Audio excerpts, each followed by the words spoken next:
Hello friends, Marathi dictation 120 शब्द प्रति minute. Start. स्वातंत्र्याच्या अमृत महोत्सवी वर्षामध्ये आगामी 25 वर्षाचे नियोजन करण्याची ही योग्य वेळ आहे.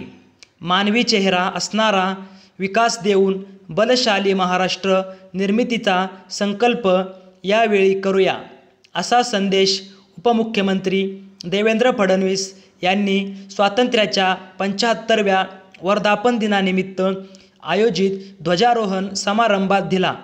नागपूर येथील विभागीय आयुक्त कार्यालयाच्या प्रांगणात स्वातंत्र्य दिनानिमित्त उपमुख्यमंत्री देवेंद्र फडणवीस यांनी केलेल्या भाषणाचा संपादित भाग. बलशाली महाराष्ट्राचा संकल्प.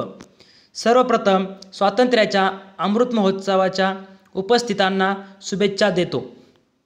स्वातंत्र्याचे 75वे वर्ष हा अमृत काळ असून समाजाच्या उत्कर्षासाठी पुढच्या 25 वर्षांमध्ये करायच्या कामांचे नियोजन करण्याची ही संधी आहे.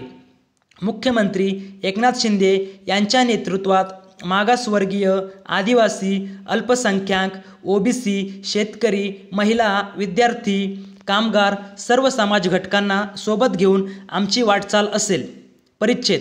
स्वातंत्र्य संग्रामात नागपूर शहराने अभिमानास्पद भूमिका बजावली. नागपूर शहराने चले जाव चळवळीत मोठे योगदान दिले आहे. अनेक जण शहीद झाले. त्या ज्ञात अज्ञात स्वातंत्र्यवीरांच्या बलिदानापुढे आम्ही नतमस्तक आहोत.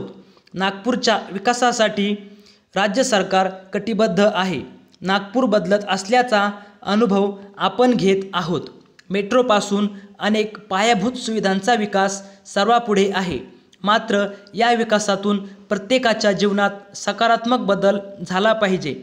अतिवृष्टीमुळे सध्या शेतकरी त्रस्त आहेत. मुख्यमंत्री एकनाथ शिंदे यांनी राष्ट्रीय आपत्ती प्रतिसाद दलाच्या दुप्पट जाहीर केली. केवळ हीच नव्हे तर पायाभूत सुविधांच्या उभारणीसाठी, दुरुस्तीसाठी, जनावरांच्या नुकसानीसाठी सुद्धा मदत केली. येत्या काळात महाराष्ट्राच्या सर्वांगीण उन्नतीसाठी काम केले जाणार आहे. हे करताना विदर्भाच्या विकासाकडे अधिक लक्ष दिले जाईल. विदर्भातील उद्योगांना वीज अनुदान दिले जाईल. या ठिकाणी गुंतवणूक वाढावी यासाठी प्रयत्न केले जातील. नागपूर हे एज्युकेशन हब होत आहे. दर्जेदार शिक्षणाचे केंद्र होत आहे. शिक्षण दर्जेदार असेल तर उत्तम कौशल्ययुक्त मनुष्यबळ निर्माण होईल. उद्योग व्यवसाय येतील. यातून मोठ्या प्रमाणात रोजगार निर्मिती होईल. नागपुरातील तरुणांच्या हाताला काम मिळेल. यासाठी आगामी काळात प्रयत्न करणार आहोत. अमृत महोत्सवी वर्षात आगामी 25 वर्षाचे नियोजन करताना मानवी चेहरा असणारा विकास हे उद्दिष्ट आम्ही ठरवले आहे. बलशाली महाराष्ट्र, ट्रिलियन इकॉनॉमी असणारा महाराष्ट्र निर्मितीचा आमचा निर्धार आहे.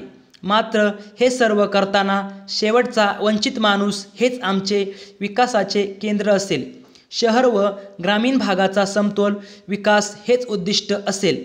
परिच्छेद. हर घर तिरंगा उपक्रमात जनतेने उत्तम प्रतिसाद दिल्याबद्दल सर्वांचे आभार.